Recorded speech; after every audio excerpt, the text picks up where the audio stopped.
just going to give it one more minute. Oh, there's a few delegates now.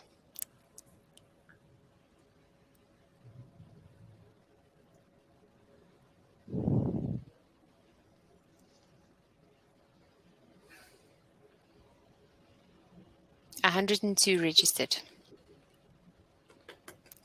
Well done.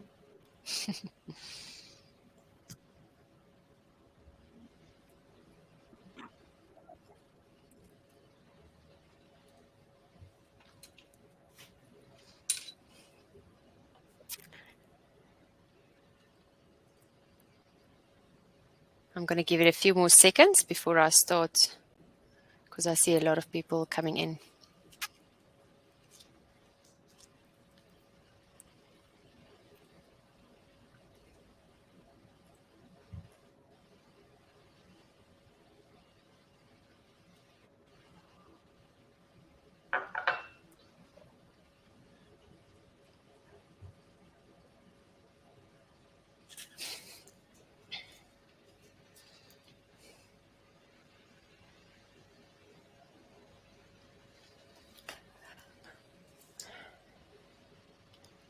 All right. Good afternoon, everybody. Good morning to Geoff in New York, and good evening to the people in Australia. Welcome for joining us for this webinar. I am Riana Steyn. I'm from the University of Pretoria, and we are delighted to showcase/share some of our experiences of higher education and education, basically in during COVID, and what happened in higher education from various perspectives across the world. Allow me to introduce from the University of Pretoria, and then we've got Professor Geoff Dick from the St. John's University in New York City. It's 6 o'clock in the morning for him, so thank you for that, Geoff. And then we've got Associate Professor Therese Keane from the University, Swinburne University, and then Andreea also from Swinburne University of Technology. We will be presenting our presentations just now, but let me give you some background on what happened. And we all know about the pandemic. We all know that the world closed down and everybody was forced to go online. And the question basically was, well, is this a good or a bad thing? For a long time, we wanted education and technology to play a bigger role in education. And then we were just forced into that. It opened some eyes for some people to what was possible. People that thought they just couldn't do anything.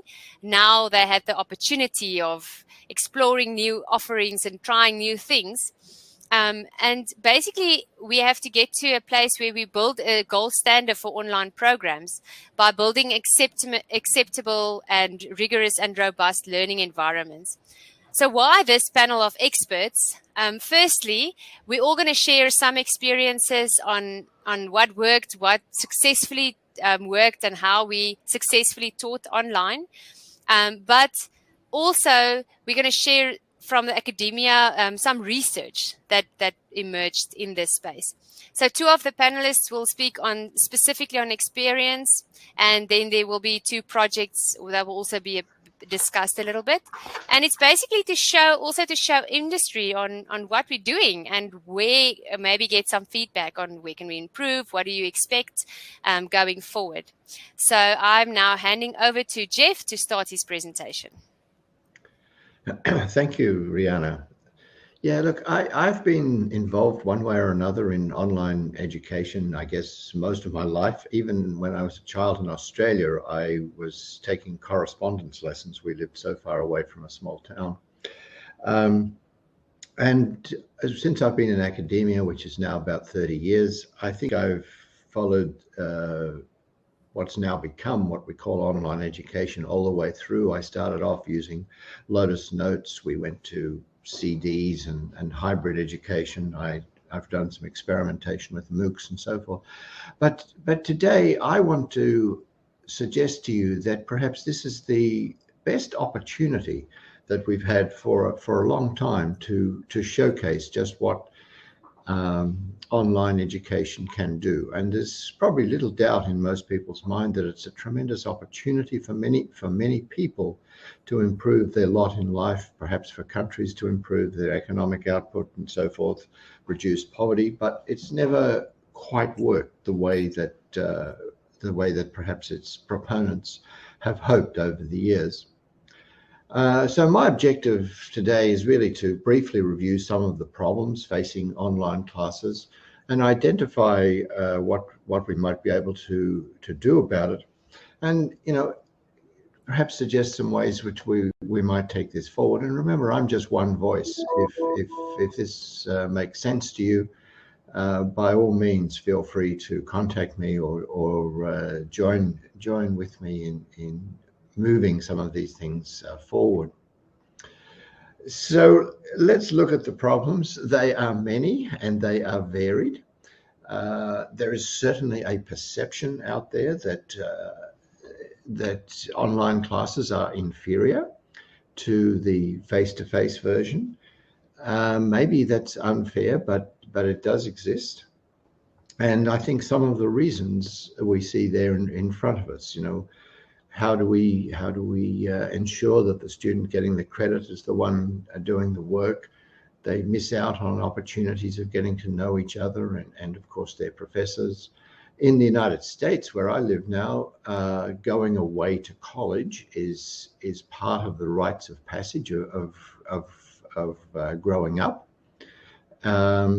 It's clearly not suited for all people all of the time. We'll talk about that a little bit more. It's not cheap. It's not, even though many people perceive it as a lower standard, it certainly necessarily doesn't come with a lower price.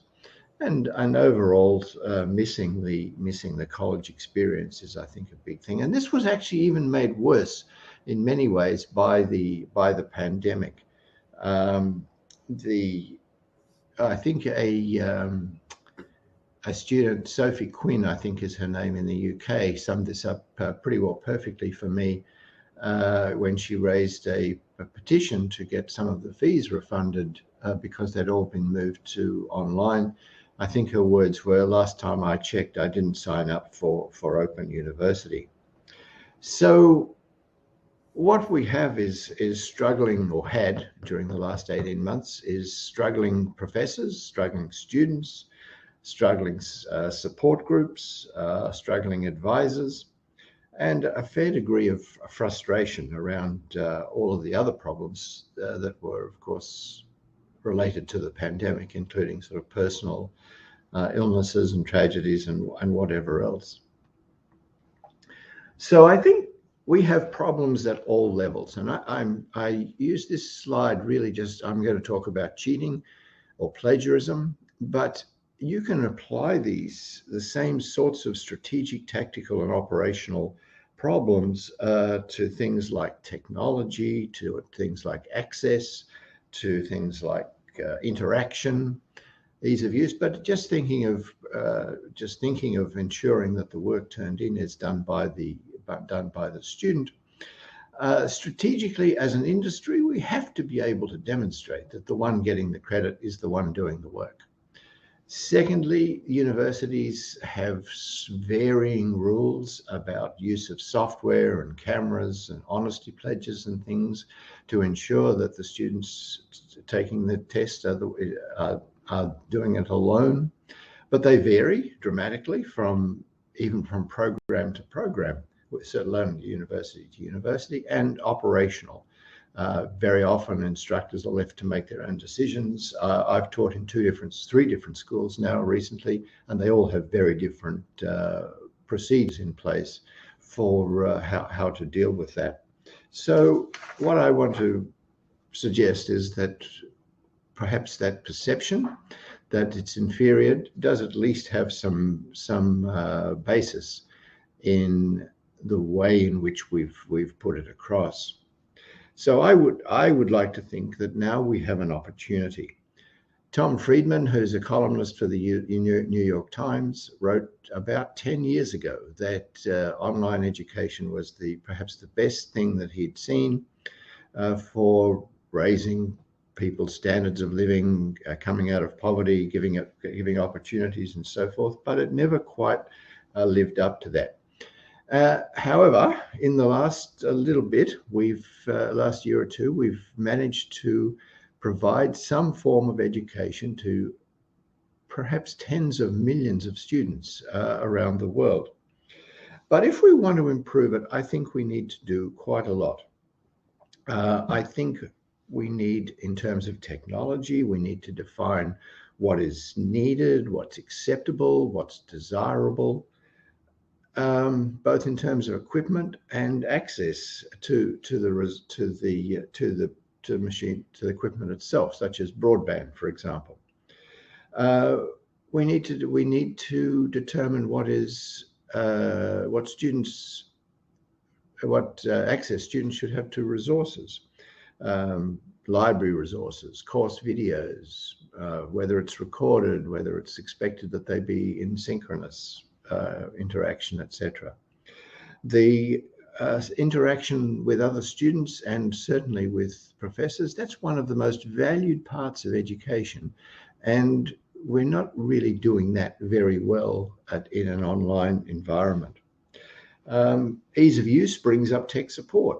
If we are running classes that are synchronous or asynchronous, and students are in different time zones, we have to be able to provide resources at the times that students will want to work. Security, we've probably talked enough about that in terms of the exams and testing and so forth. We need to figure out some of the ethical issues that are around that. Ethics, I've talked about it perhaps in the sense of exams, but we also need to think about the relationship between professors and their students. For some strange reason, I managed to develop quite close relationships with students in my online classes, and that always bothers me, that perhaps I might be treating them ethically differently than somebody else. Affordability, we have to think about the pricing structures of this, and are we likely to achieve our outcomes? And I think that's the line that Riana started with earlier.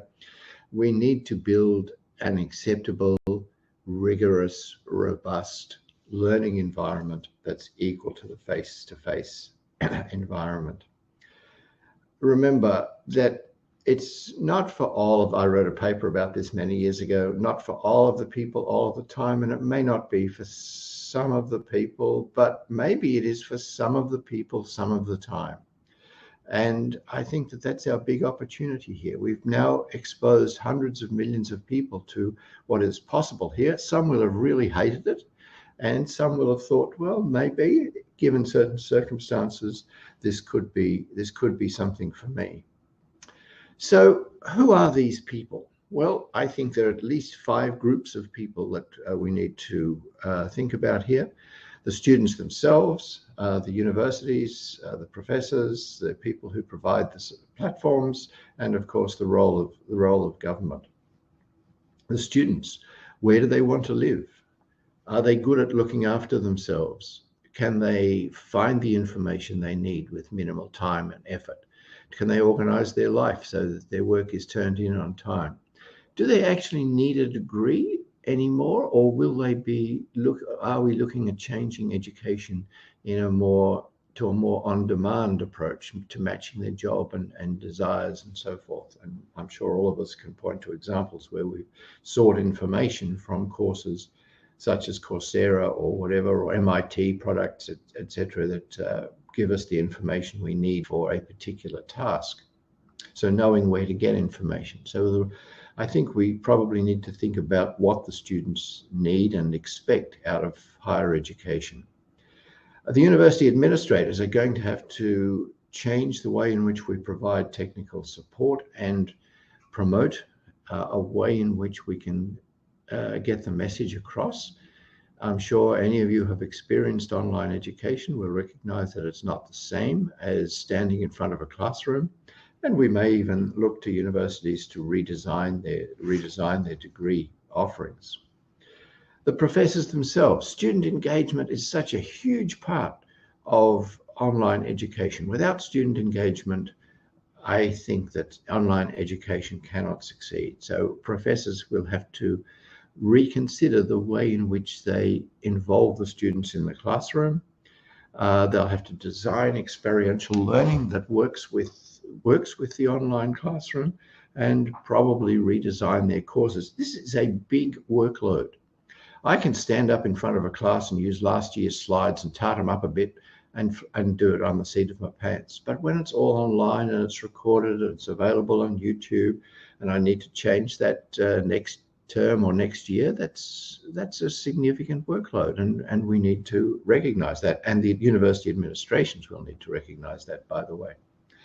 There's a big role here for the platform providers. The LMS becomes a very important part of the system, but right now it's failing, I would suggest, in most of the ways it should be being used. Most people use it for posting grades and posting presentations. That's probably about it. But we need a real environment, perhaps something similar to the one that we're working in now, where students can interact, and that's largely the issue, interact with their classmates and their professor, and also, of course, get all the resources that they need. And there's a role for the government here. I think we need to reevaluate as a society the role that online education is going to play, whether we have this infrastructure in place to support it. And I'm pleased to note that I'm seeing some research coming out of several developing countries now looking at ways this might be changed, what incentives the government might offer, and of course to promote the research into this. So where do we turn? Well, I think there are a number of places we can look at. First of all, we can look at some successful programs. For example, think of the Khan Academy, think of the MOOC experiences, think of MIT sharing its resources, think of Georgia Tech running pretty successful programs. So I think there is a lot of places we can turn to for information out there. Of course, we need to involve the students and parents and so forth, and provide, probably look for a role for government. So that's my little bit. Thank you for listening. I think we'll probably have a question session at the end, Riana. I'm very happy to, if you would like to contact me, I'm happy to send you materials or give you links to materials that might be of interest to you that I have access to. My overall message, I think, is let's not, as proponents of online education, I don't want to let this opportunity slip. So thanks, Riana. Great, thank you. Thanks, Geoff. I'll now hand over to Therese. Thanks very much, Riana. Thanks, Geoff. My perspective is, I guess, slightly different to Geoff's. I'm looking at it from the perspective of what happened to us in our classes last year and this year. So basically, as you all know, we had a what I'd like to call an involuntary digital transformation, and that was because of the pandemic. So a lot of what was done was very reactive, and what I felt was that what happened was, given that it was very reactive, we had repository use rather than interactive use by staff members. So a lot of what was done was not done with a lot of foresight, a lot of planning. It was basically reacting to the fact that the pandemic struck. And so for us in Australia, it was the second week of semester. So basically all face-to-face classes were halted, and the remainder of that week, academics were given the time off to get themselves organised to teach all their online courses, well, all the courses online. Obviously, when we got to this point, no one knew how long this was going to be. And a lot of the time in Australia, we've been, I guess, lucky in the sense that when there's been, I guess, pandemics in the past, such as SARS or MERS or swine flu, Australia has really never had any of these things. So it's never been a real pandemic across the board. So this was really something different. And we kind of have been always immune to these sorts of things in the sense that, as I said, we've never really been affected terribly much. And so a lot of the attitude was, look, she'll be right. We'll be back back teaching in a couple of weeks or a couple of days. No one sort of thought that this was going to last more than, a week or 2 or 3. We just didn't know, but we didn't think it was going to be for a whole semester. What we did find was, as staff members, and I'm not sure whether other people also felt the same, it was pretty much more meetings than ever. We as a staff, we felt that people felt actually that they needed to meet because they were online, which I never really understood. As an academic, you have got that academic ability where you can actually work from home 2 days a week, 3 days a week, depending on your research. So for me, it was, it was normal because I've got a space carved out at home to be working, but it was like no one's ever worked at home before. So we were always meeting at least once a week, and the meetings seemed to be longer than ever. And it wasn't only just our departmental meetings, then it became school meetings, and then it became town hall meetings. So it just seemed to me that it was this constant checking on us to see whether we're okay, we can do things. There was just this mad scramble of going from face-to-face to online. And if you don't prepare for online is not just simply you just change everything and you just do what you do face-to-face, but you just do it online. There's a lot of thought that goes in. Many of the academics wanted to just tape their lectures, so their 50-minute, 1-hour lecture, and the idea would be that you then just put it online. That's not the way it should work. It's not just replicating what you do face-to-face online. I can tell you we had quite a lot of unhappy students. And when I say unhappy, they weren't, they just weren't happy with the whole thing. And it was almost personal. It was like, we've done this to them to go online.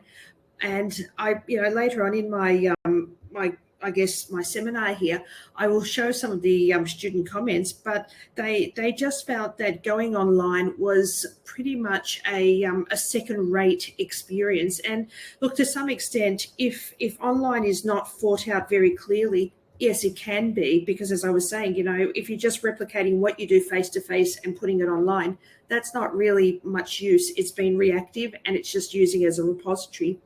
One of the other things that we did see was that there was this helplessness from students that I've never seen before. It was, I can't deal with online. I can't work in this space. I didn't, I missed the deadlines for assessments. I thought it was 9 p.m. It was 9 o'clock. I don't know what day it is. It was just this helplessness on a grand scale I've never seen before. I also found that students did not always turn up to classes, and I would have thought being online would have made it easier for them, but they just didn't turn up. And, they kept on saying, I don't like online. This isn't what I've signed up for. So, that mixed into that whole, I guess, atmosphere was this whole aspect where students were not disciplined to undertake online studies as well. So, if we ran a class at 10 o'clock in the morning, they just didn't want to turn up to that. They just thought that, this is online. We don't need to be here face to face.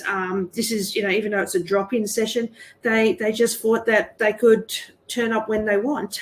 So there was all these misconceptions and a lot of excuses than ever from students.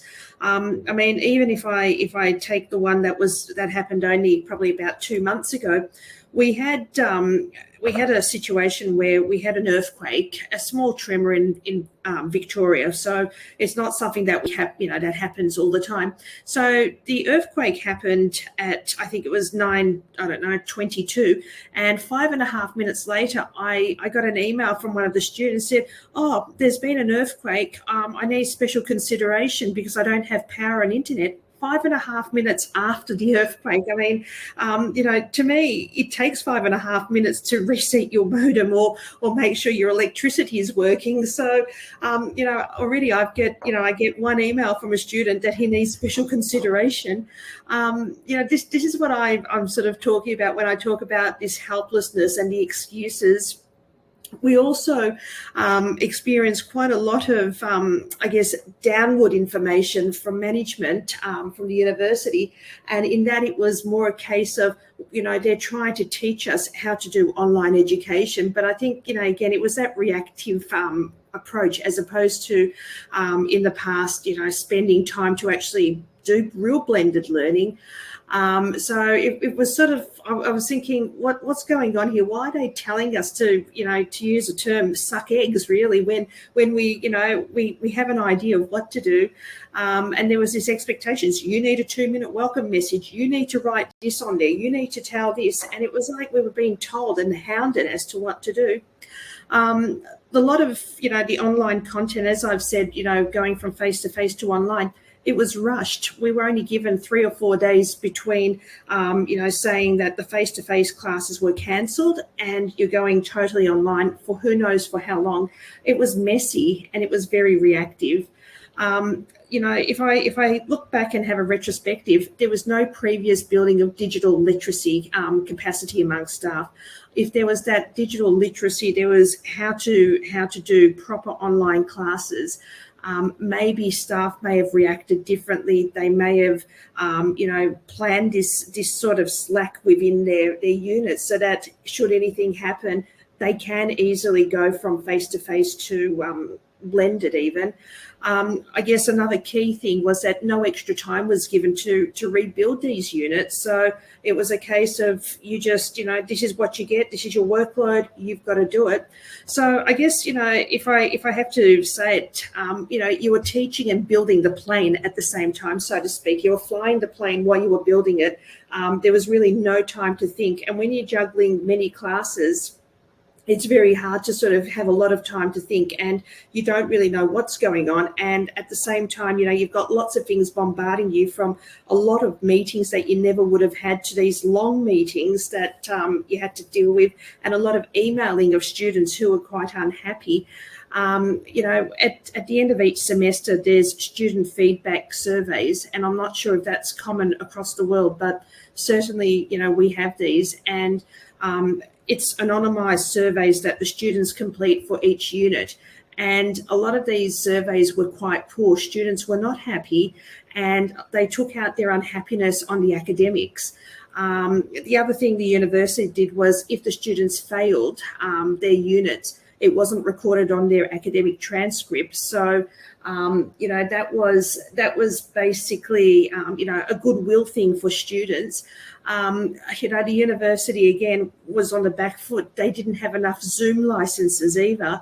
And so they basically said to staff, well, use Microsoft Teams. That's what we've just purchased. And staff didn't know what Teams was. So it was a case of, very reaction as opposed to reactive, as opposed to being proactive.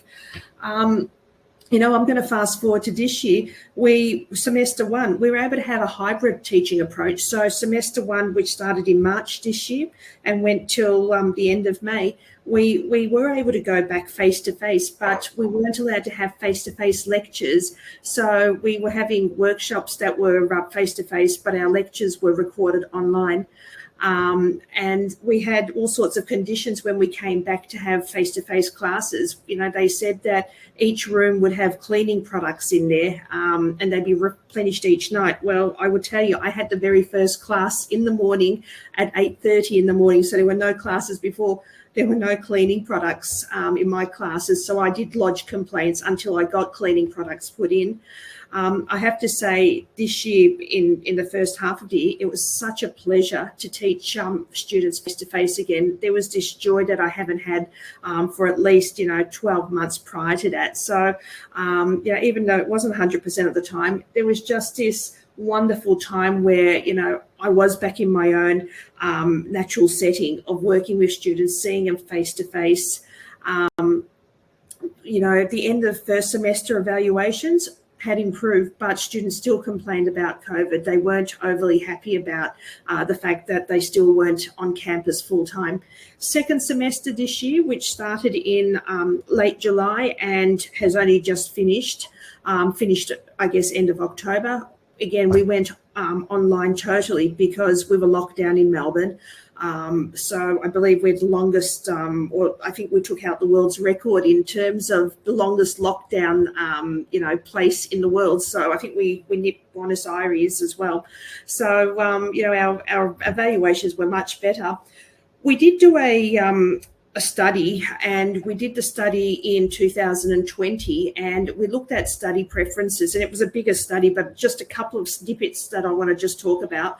So what we did find, and we did ask COVID questions, 51% of students would prefer to have a hybrid model of studying, both online and on campus. We found that 43% prefer to be on campus, whereas 6% would prefer to continue studying online. We also asked students whether online education has altered their view of studying or attending university. 60% said yes and 40% said no. And so, some of the comments that I just want to share, and I'm going to conclude my presentation in a second, was that, some of the comments, online has made me want to defer or quit uni altogether, as I find it more difficult to relate to the information and understand the topics. Studying online compared to on campus is a completely different experience. I think the main difference is that it's a lot easier to meet people and make friends on campus. This unfortunately doesn't occur while studying online. Less motivation to continue studying has somewhat decreased the value of the degree. Why am I paying this much if all the information could be accessed online to anyone? Sometimes lecturers... I just can't read that. Sometimes lecturers are not that well equipped for online learning, motivating students difficult. I never realized that online study was such a valid mode of learning. I did tend to think of it as being inferior before this. Face-to-face learning is necessary for me to do my best, and there's a possibility of me looking into swapping to an online course. And in the last slide that I just want to quickly just share, with, again, student comments, they felt that there was more screen time in campus classes. I definitely have to rely on technology much more, not only for online classes, but also meeting my friends to get feedback about work as well. I'm looking at a screen a lot more often. My screen time has doubled or tripled since being online, before online learning. I'm having to rely on online research more than class discussion. Made me use it a lot more. However, I spend too much time trying to figure out how to do stuff when I should be learning. My screen time has, I'm struggling to see because I've got something in the corner there. My screen time has largely increased, which has affected my eyes, and therefore I've been getting lots of headaches. My laptop, I think it's broken. I had to buy a new one, which created some financial stresses. Not very much. Everything is done via computer, whether on campus or online. I'm using my own technology more than ever, and I'm slightly less engaged. And a positive, I'm more open-minded to the benefits of online learning. So as you can see, the students are in general not that in favour of it, but there are some who are seeing it. There are also other comments that aren't necessarily technology focused, but the main ones that kept coming up was that students miss being on campus because they miss the camaraderie, they miss being with friends, they miss going to the shops and the social scene. And also some people say that they actually liked working from home because they hated to travel. So that meant that they didn't have to worry about that. So basically, I'd like to wrap up and thank you very much for your time.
Andreea, I'm not able to hear you. Sorry. Oh. So apologies, everyone. I was on mute. Okay, so I'll start again. Most of my experiences are very similar with Therese because we are at the same university.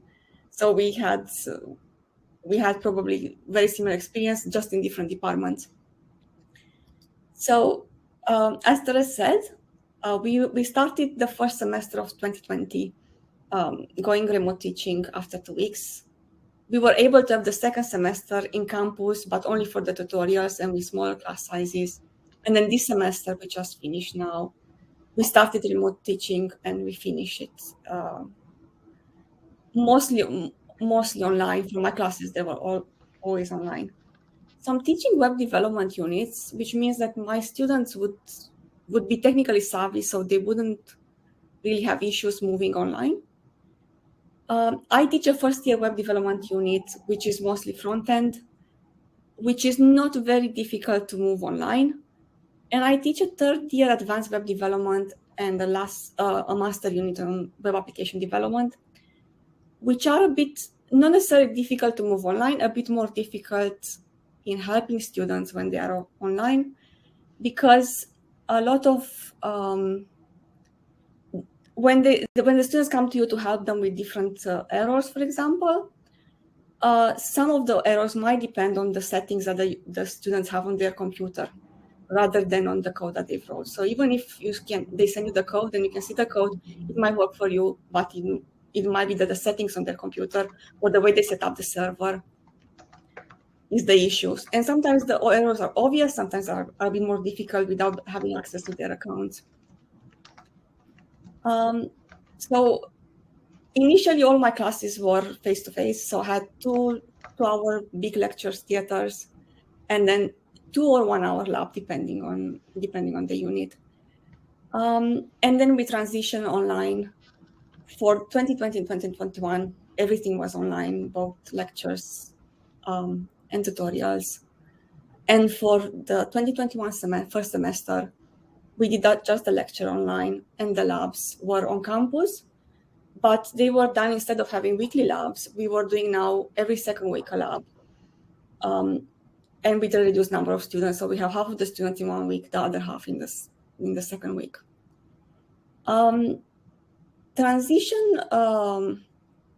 Transition online, from my point of view, in terms of teaching lectures, I do enjoy student interaction in the classroom. I do enjoy the fact that I can ask student questions and I can see what the discussions arise based on those questions. And I know that I can do that online, but it's usually not such a rich discussion than I have face-to-face in the classroom. So I will still have discussions in the classroom, but they weren't as rich, probably, as would have been if I would have been in a face-to-face class. We had to change the assessments at a certain point. So I opted for not having an exam, mostly because I assess a lot during the year. So I have weekly lab submissions, which are a few small exercises that students have to submit every week that are being assessed. Then they have a mid-semester test online, which is done in such a way that most of the test is not really theoretical. It's mostly errors that the students will encounter while writing their code. So it would have been quite difficult for the students to find answers online anyway. So if they would have done their work during the labs, they would have probably encountered those errors and they would have known. And most of the questions are, what is the best way to write this code? So it could be different ways to write the code, but one is probably the most appropriate for depending on what circumstances you have there. And then I had in all my units 2 projects. And an example of projects for my first year unit, for the web development one, the first project would have been a portfolio website that they have to implement. And the second project is usually to create a website for a business in which you kind of sell something and you can pay for the products that you are selling. I think due to the nature of the way the unit is designed, Except for the weekly lab submissions, which become a bit more complicated, transition online for all this was, from my point of view, quite smoothly done. What has happened is I opted, when we moved remotely in the first semester, to have one of my classes done synchronously and one of my classes done asynchronously. And the synchronous class was mostly because the students were asking me to keep the class synchronously and not have it asynchronously. So for the synchronous class, I actually had a very good attendance and a very good interaction with the students. For the asynchronous class, I had created videos offline, and then there were drop-in sessions in which the students could come and ask me questions. And it was a drop-in engagement in that class. So there were a few who have come at the beginning, and then I will have probably 3 or 4 students for the rest of the semester. So quite a huge drop in the drop-in sessions for that class. So I felt like it didn't work as well as my other class. It might have been that, look, they were all fine with the videos created, and that was enough. Online, depending on the unit, online was a bit more difficult to provide help for the students, because usually when you're in the classroom, you could see what they are doing on the computer. What happens in my classes is that the students need time to develop a vocabulary and develop a way to ask you questions. So sometimes the students will ask you a question that wasn't really addressing the problem. So you will reply the questions, but it wasn't what they wanted you to ask. So it was usually easier in the classroom to see what they are doing and help them. Again, for more advanced units, the problem might have been with their setting rather than with their code. So it was a bit more complicated again to try to help them. They needed to share the screen and show you how everything works on their computer. When we had both, so when we moved to the campus in the second semester of 2020, there was the way I organized my tutorials. They were face-to-face tutorials, but I also had an online session at the same time, and that was for the students who were abroad and they couldn't come back to Australia. And that worked quite well for a lot of students, because I had students who were saying that I need to commute for 2 hours in order to be for 1 hour in the campus and then commute back for 2 hours. So some of the students who have other commitments or they had a long commute had the option to attend online, and they were happy having that option and being able to choose between either being face-to-face or being online. That made it also a bit easier, because with students choosing to be online means that there were free places in the classroom for students to attend face-to-face, and the students who were struggling could attend multiple sessions, which has helped. Online sessions, even when we went fully online, work better for some students, but very few students, and those were mostly students who had other commitments. So those who were working, and otherwise probably they would have tried to pass the class without attending anything. So in this case, they could attend the sessions online. A lot of students, as Therese said, were struggling with, I think, personal problems. So for me, I probably receive more than ever a lot of emails with students describing their personal problems and describing how difficult their situation was. And I would not probably normally receive, I might receive 1 or 2 emails a year about something like this, but not this amount of emails, and not the same students writing me all over again.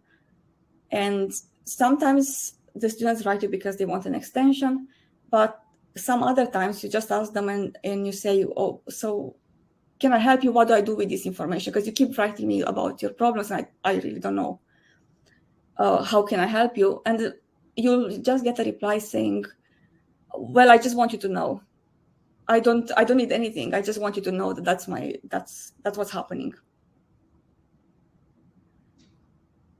Okay, so that's it. That was my experience teaching both remotely and face-to-face. Thank you all for your time. Thanks very much, Andreea. If you guys can just bear with me, I just want to get the slides back for my presentation. I think we keep on hearing about, you know, where the students are and some struggles, and they just, I mean, what Andreea just said, they just want to share. They just want you to know that they are there.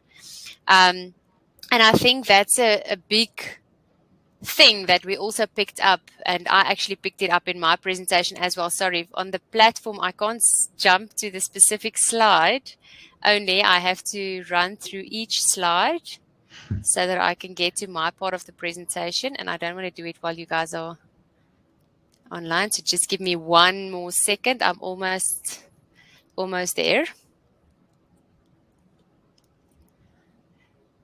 So basically, I'm going to start talking while I'm getting to my slides. So what I'm doing is, what I'm going to share with you guys is what we picked up students did during lockdown. There we go. And it's something that just happened. We, by mistake or by accident, stumbled upon this, and we saw, oh, you know, the students are actually connecting, bringing back that social connectivity. So I'm going to talk about a tool, but it's not about the tool that we use. It's actually about the community that they wanted to create for themselves. So when lockdown started and when, you know, everything happened, our students went home. So they were literally in rural areas. They were scattered across the country. They were connected, working with on a little desk, you know, with a screen and papers all around. Some of them were connecting through computers. Some of them were connecting through their phones. What we also picked up at the university was that some students did not have devices. So the university actually issued laptops to those students. There was a whole drive and a whole initiative to make sure that all the students have devices, because that was one of the biggest problems that we were struggling with, except for connectivity. And I don't even want to start with load shedding, but anyway. And then there's, you know, some people actually had to work, try and study, and that's what's happening still. And you've got your kids around, and that's the same for us as educators, right? We also had to work, and the kids are around. And basically, how did we feel? How do we still feel? I really just want to grab my head and just run away for a moment and just go and breathe a bit, because it's really been a tough few months and almost years to try and teach these students and still engage with them. So what happened is we then realized, you know what, we're fighting so hard to try and get students, you know, to connect and to work hard at everything. And then we realized, well, they're actually on a tool already. They are connecting. So we picked up that they were using a tool, and this tool might be familiar to some of you guys, which is Discord. They were on Discord. They immediately created, it's a voice over internet protocol application, and they immediately created a little community, a little server for themselves where they shared ideas, they shared their content studies, they collaborated, their groups worked on that purely on their own pace. And then some of the other lecturers also picked up on this, and they actually started giving assignments on Discord, which students could then use. So we were fascinated about this. You know, students, they've got ClickUp, which is our LMS, they've got everything available to them, and yet they use something different. And we wanted to find out what that was. Why are you using something completely different? So we had a whole research study running and surveys being completed to the students. And some of the data from there, this is just the students, so most of them were informatics students and some BIT students. And then we asked them, how many hours a day are you on Discord? And there you can clearly see 1 to 2 hours a day was the most time they spent on this tool. And then we started asking, but why? Why are you using a tool that we're not giving to you? And one was the groups on Discord. You can now see in the word cloud, obviously the bigger words are the words that featured most. Communicate, Discord group, friends, work, member people. So that was just reasons why they thought Discord would work. And then we just had to ask them, some basic Discord things. Was Discord useful for you during COVID? And a large percentage of them said yes.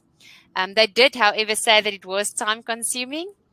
It was easy, self-explanatory, easy to use, useful in general, user-friendly, informal but rewarding. And that started connecting the dots for us. It's really a rewarding thing. They feel they're part of a community here. So the main findings that we found from Discord as a tool, and I'll talk about the social aspect after this, but it did provide a tool for emotional and social support during this pandemic, right? And it showed that due to some lecturers moving their subjects to Discord was a big reason for people using Discord. So there was one or two of the lecturers that did that. But it was about this whole community and this reward. And the main reasons for using Discord was the academic support, learning, the social community, and emotional support. And then we asked them, well, if that's what you're doing, what other platforms are you then using for learning and social? And this is actually where I want to spend some time on, because obviously WhatsApp is the biggest place, and we all know that. We all use WhatsApp. We've got WhatsApp groups for anything that's happening around you. You've got a new WhatsApp group.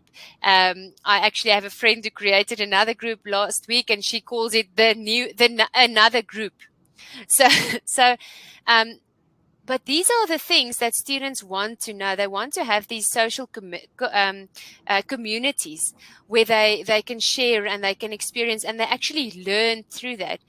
And if we then look at some additional advice that we asked the students, there was lots of other stuff. So I just highlighted some of these, which was fascinating for me, because even though they use Discord for their studies and they've got all these other platforms for social things, they actually said, well, we are keeping track of the lecture.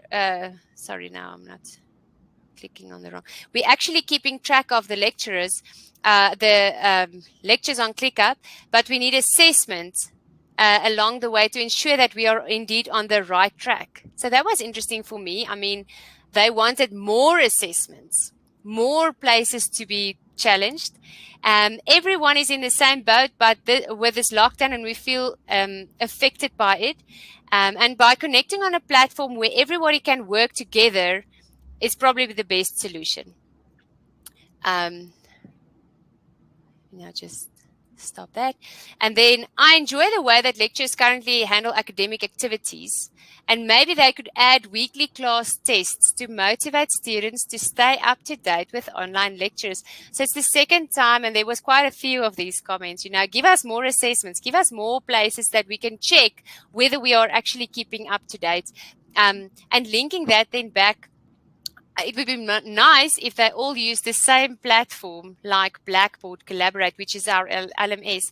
And that comment for me was quite fascinating, because we saw this whole social community. We saw this whole, they're using other platforms, and yet there's a different call to also keep to one platform. So what we've discussed in another presentation prior was to say, well, maybe we should look at where the students are. Maybe we should try and engage them more where they are. But also in the same sense, realize that we as academics are really doing a good job. And they're actually asking for more tests, more assessments to make sure that they are keeping up to date. So my main conclusion is, should we as educators not find out where our students are and which platforms they are using, and how can we engage with them on their terms, wherever they are in the world, right? And then my question comes back to industry as well. Shouldn't we do the same for remote workers? Shouldn't we do the same to figure out where our people are, and how can we more effectively connect with them so that they feel more loved? And coming back to what Andreea said earlier is, they tell you their problems, they tell you their things, and then you ask them, what should I do with that? And you should do nothing with that. They just want to say that to someone. So that's my presentation, and now this slide does not want to show, but now the floor is open for questions. So I know there was actually a question for Therese a bit earlier, and because I had to drop, my network dropped, I can't see that question anymore. I think, Riana, the question so if there's was any something questions, along please the... feel free to pop it in the chat box for us. Interesting, in my module, reflection students were also asking for short weekly quizzes to keep them on their toes. Yeah, they want these assessments. I don't know. It's a funny thing for me. Anyway. I think, Riana, the question Therese, was did you something manage about to what would find you that see as question? positives and negatives. I think even starting from when I started, I think Chris asked a question. Meeting dynamics have changed indeed. Engagement is a subconscious concern, perhaps. Could that be why there have been more meetings in organisations, on average at least? I think there could be one aspect of it, but I also think there was this panic, and again, I keep using the word reactive, and the reactive nature of management was that, we need to keep people close by, we need to touch base, we need to have those critical points.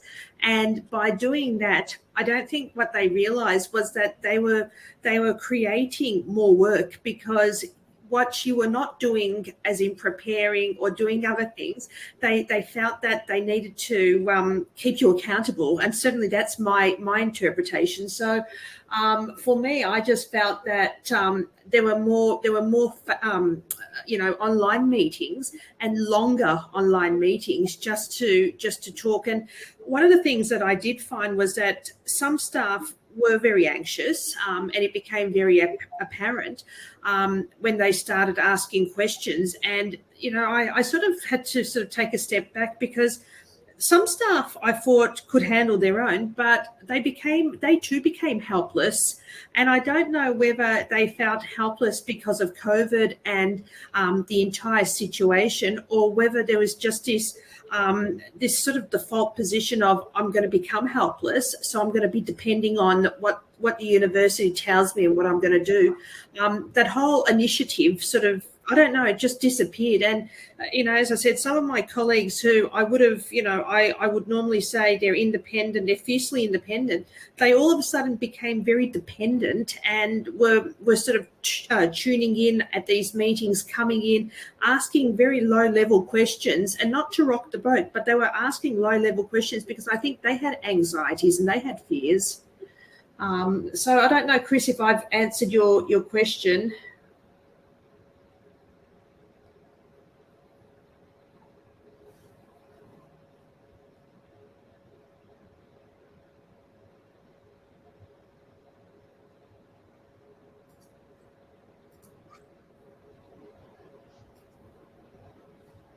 I'm not sure if the audience can actually speak. Maybe that's why I'm not getting any response. So my apologies.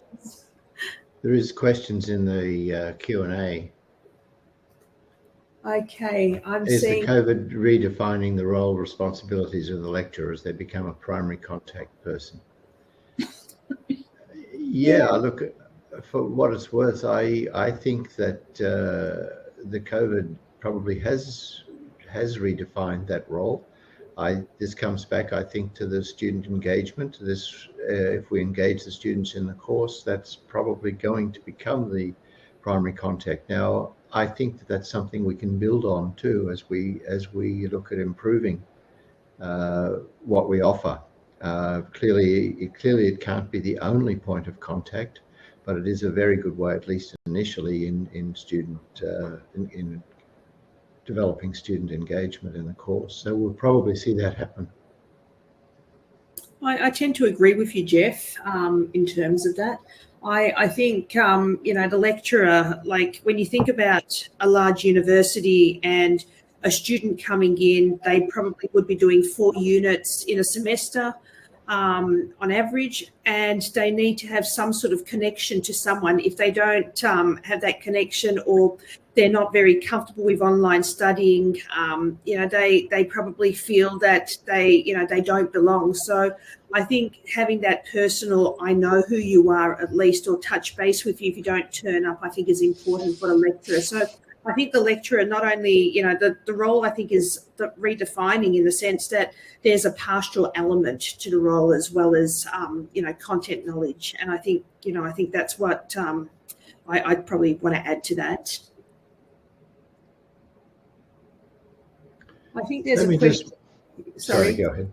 I was going to say, I think there's a question from Tony Perry, but if you want to, continue that question or your thoughts, I'll let you see that. Audience can't speak. I don't see Tony's question. The question from Tony is, COVID-19 threw a much larger audience into the virtual learning environment at very short notice. What, in the panelists' view, were the key impacts on learners and students, both positively and negatively, due to the rush timeframe? I think a lot of students found out that that their time management skills were not as they imagined they might be. For a positive effect, I actually think that it gave us a pretty good lesson that we can cope. I think you're actually seeing it in the workplace as well, that the vast majority of people and the vast majority of businesses were able to continue to function. I was stunned that basically, putting it simply, that the internet held up the way it did. The vast number of these sorts of meetings that were taking place, I had a few occasional problems, but pretty much it all worked much better than I thought it would, and I think some of the students felt that too. Of course, some students didn't make it, and that's an issue, I guess. But Geoff, can I ask the question? Do you think some students also used technology as a reason why they didn't want to engage? So, I mean, I had the excuse, oh, my internet's flaky, or my camera doesn't work, or my microphone isn't working today, so that they clearly were not sort of engaging. I'm sure there was some like that. Certainly in my experience, it wasn't anything near a majority, but some people saw excuses like that, yes. There is a question from Ricky, is it? Yep. Yeah, look, this is actually getting quite a deal of airtime at the moment. Riana and I have actually been in a different life, been doing work on these badges and micro-credentials and things. And certainly the person I mentioned before when I was talking, Tom Friedman, talked about the role that sort of a continuing as you need it education will play. And I think that could be a real possibility. That, of course, it won't be for everybody, but even a small percentage of people looking to expand their knowledge as they need it for some particular work-related thing. I can see that developing. Certainly, even my own institution is developing now a range of badges, as you call them, and as we call them, by the way, for things that students in particular want to put on their CV. But I could see that being developed further. That maybe that's all they want for the time being. I want to be able to program in R, for example. So let me do that, and let me get a promotion or get a different job because I can do that. Yeah, I agree with Geoff. I think it's definitely opened up the possibility. I think prior to COVID, I don't think the possibility would have been as big as it is at the moment. But that being said, there's still a lot of work to be done to make sure that is for, as you mentioned, to attain a degree. I think a lot of work still needs to go into that, but there is the possibility with just upskilling yourself. So yeah, a lot of universities are currently looking and exploring this notion. We have a question from Rosemary. Well, actually, it's a statement from Rosemary. The statement says, we were hamstrung by our institution telling us not to do things while they were working out what they thought we should do. I tend to agree, Rosemary. I certainly had that experience as well, where even though some of us knew what to do, we were being told we have to put a 2-minute video on as a way of saying to students, this is how, this is what we're now doing. And we were told we have to put this other, this other paragraph into our learning management system. And every week we need to, ask particular questions. So I felt that we were sort of being drip-fed information. And at the same time, we weren't, all the dates had sort of gone out in terms of the academic dates of when assessments were due, things were due. We were getting mixed messages in terms of how do we, treat extensions? Are we more compassionate? It was almost like, COVID just wiped out what we knew and how to do things. And I must say I was a little bit put out because I'm a bit of a stickler. When we say there's a due date, I talk about we meet the due date, but it became very warm and fuzzy. And when you start blurring the lines and the fuzziness starts happening, this is where things become a little bit slippery. And when they become slippery, it's not so clear who's in the right, who's in the wrong. So, that was my experience from, my institution. Andreea, did you have a similar? I think my department in particular was very prescriptive. Like we got a lot of emails and do that, like you say. But it was also sort of one-fits-all approach, which nobody considered if whatever it was told would fit your class or not. Or because I had students who just say, like, look, this doesn't work for us, Andreea. Like whatever you are doing, it just doesn't work for us. So. And then you had to think about it. Do I go with what my university is saying me, or do I go with this approach? Do I change because it doesn't work? Like it just doesn't work anymore. The thing with the deadlines, yeah, that was fuzzy because we received mixed messages. It depends on your classroom size. And I think that's the issue. If you have a small class size, it's easier to manage and it's easier to be flexible. If you have a few hundred students that you have to manage, it's very difficult to manage all this flexibility. And if you don't have a rule, it becomes messy. It's also what has happened to me in the past is that if you give extensions somehow without any rules behind it, you have students who complain that they're being discriminated. So you get into the other side of things, and it had to be a rule just probably in some way to cover myself for further complaints from the students. So it was and it still is an interesting time.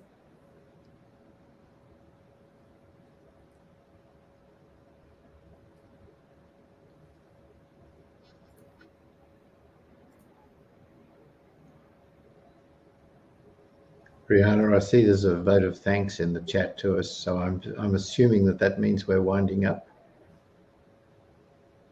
We can't hear you, Riana.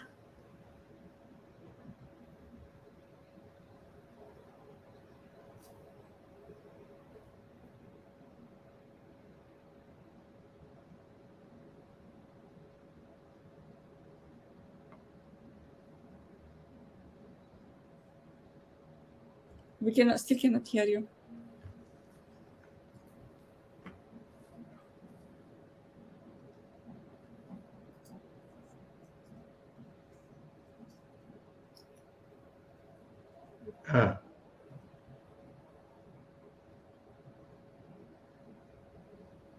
Riana, would you like us to wind it up?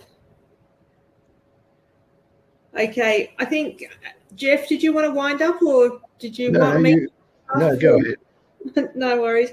I guess, on behalf of the panel, we'd love to thank you for coming today and being part of this and listening to, I guess, all our different perspectives. So thank you very much for joining us tonight or morning or this afternoon, and we've really appreciated being here. So thank you very much.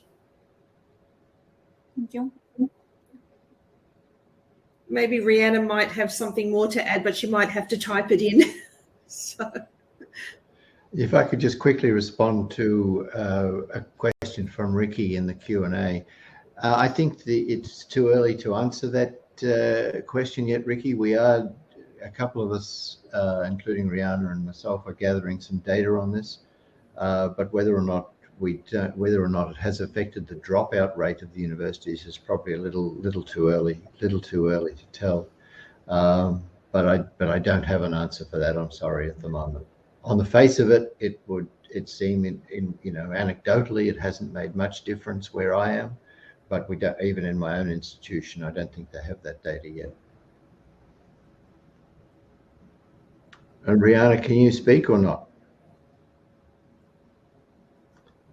So I'm guessing we say thank you to all and we appreciate it. Feel free to contact, I guess through Riana would probably be the best approach, if you would like any further information or material that we have, and I'd be happy to hear from anybody who's interested in working in this area.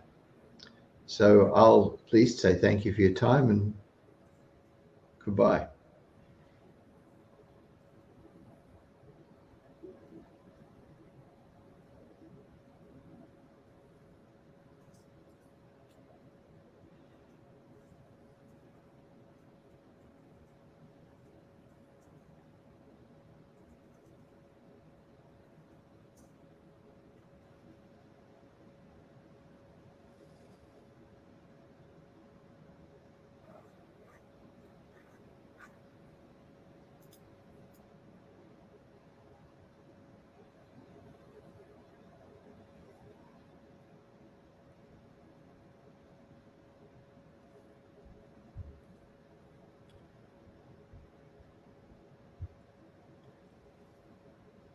Can you hear me, Therese? Yes, I can hear you. I can hear you now.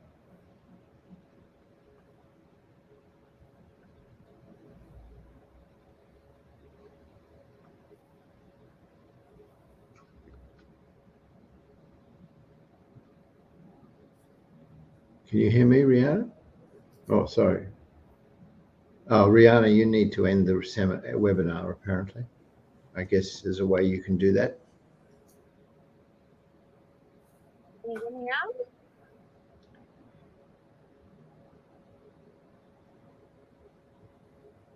Okay, I'll talk to you later, Riana. Nice to see you, Therese. Good to see you too. Thank you, Riana. I'm going to head off as well. And thanks, Andreea. Thanks. Thank you all. Bye, everyone.